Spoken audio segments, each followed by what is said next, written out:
You guys, I went into Family Dollar and I picked up some fairly good, decent deals for laundry detergent if you're not brand loyal.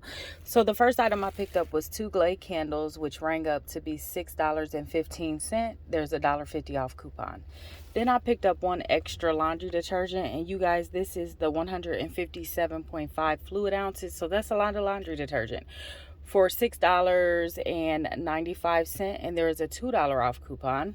Then I picked up 105 count Game fabric sheets for $4.45, and there's a $1 off coupon.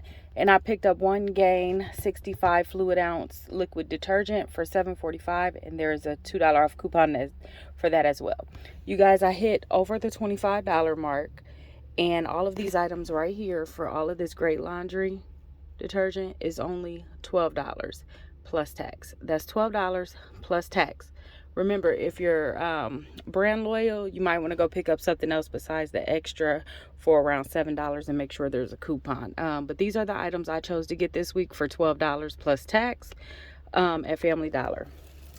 Here's my receipt. As you see, my smart coupon for $5 off came off as well. The tax was $1.50. And those are my items. Happy couponing.